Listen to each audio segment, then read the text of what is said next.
सपा विधायक अतुल प्रधान हमारे साथ मौजूद हैं। अतुल जी, आज आप सपा कार्यालय आए, सुबह 7:30 बजे आपकी अखिलेश यादव के साथ बैठक हुई है, क्या कुछ हुआ है बैठक में? देखिए, सुबह माननीय राष्ट्रीय अध्यक्ष जी ने बुलाया था और मेरठ से जिनको अभी टिकट दिया गया है, जिनके पत्नी परिवार को, उनको बुलाया गया था। काफी लंबे समय तक माननीय राष्ट्रीय अध्यक्ष जी से वार्ता हुई और पार्टी ने फैसला किया, माननीय राष्ट्रीय अध्यक्ष जी ने फैसला किया कि वहां पर आप चुनाव नहीं लड़ोगे, चुनाव योगेश वर्मा चुनाव लड़ेंगे।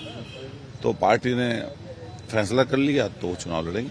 आपने कल नामांकन किया जिस तरह से, उसके बाद आप आज जैसे टिकट आपका कटा है, आप शुरुआत में भी चाह रहे थे, आपने ट्वीट वगैरह भी किया था उसको लेकर। क्या ट्वीट किया था बताइए? आप ये चाहते थे कि आप वहां से उम्मीदवार? नहीं, वो मान लिया पार्टी से टिकट मांगते हैं लोग, हमारे भी लोग हैं वहाँ पे, हमसे जुड़े हुए लोग, हम काम करते हैं, लगातार संघर्ष करते हैं। तो प्रयास ये रहता है कि भाई चुनाव लड़ा जाए और चुनाव सामने वाले प्रतिद्वंदी को हराया जाए।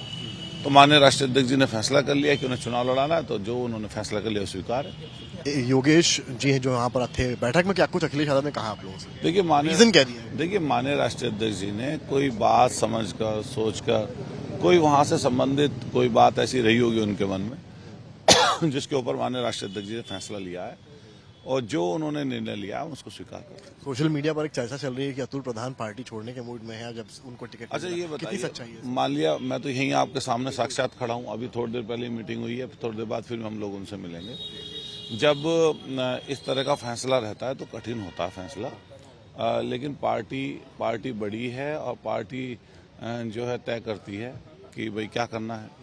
तो पार्टी का फैसला है, तो पार्टी ने जो फैसला किया वो है आपके सामने। मेरठ की बात हो गई, लगभग 8 ऐसे लोकसभा क्षेत्र जहां सपा अभी तक ऑफिशियली घोषित करने के बाद बदल चुकी है। तो आपको लगता है क्या कि उम्मीदवार ऑफिशियली घोषणा के बाद बदलना उम्मीदवार के कैंपेनिंग पर असर डालेगा? या देखिए, जैसे मान लिया हम लोगों को परसों एक दिन पहले टिकट हुआ, अगले दिन सिंबल मिला, तो कल जाकर हमने उसको भर दिया। तो कहीं ना कहीं जो व्यक्ति चुनाव लड़ता है तो चुनाव लड़ने में लोग तैयार होते हैं। तो तैयार होने में मेरे हिसाब से कोशिश ये हम लोगों को करनी पड़ेगी आने वाले समय पर कि पहले से ही तैयारी की जाए। इसी तरह से मुरादाबाद में ये हुआ कि एसटीएसएन का नाम बहुत पहले से चल रहा था, उन्होंने तैयारियां भी कर रखी थी, लेकिन आखिरी मोमेंट पर रुचि वीरा का नाम नहीं, वो तो साहब ने एसटीएसएन साहब के लिए कह ही दिया था। साहब ने तो एसटीएसएन साहब के लेटर भी चल रहा है, लेकिन अब जो पार्टी का निर्णय है वो तो सर्वमान्य पार्टी जो निर्णय करती है वही मानना पड़ता है। अब आप मेरठ में क्या करने वाले हैं, मजबूत करेंगे? नहीं, देखिए, पार्टी की तरफ से जो निर्णय हुआ है, ऐसा तो कभी हो ही नहीं सकता कि मान लिया पार्टी ने निर्णय कर लिया उसका क्या विरोध करना।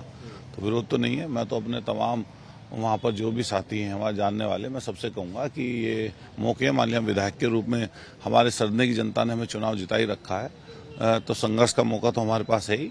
और हम लोग तो सड़क से सदन तक, सदन से सड़क तक लड़ने वाले लोग हैं, तो संघर्ष है। मेरा आखिरी सवाल, बीजेपी कह रही है कि सपा में अंदरूनी कलह है। नहीं, भारतीय जनता पार्टी के लोग जो कहना चाहे वो कह सकते हैं, वो विपक्षी पार्टी है, हम उसके विपक्षी पार्टी हैं, तो अपने काम बताए।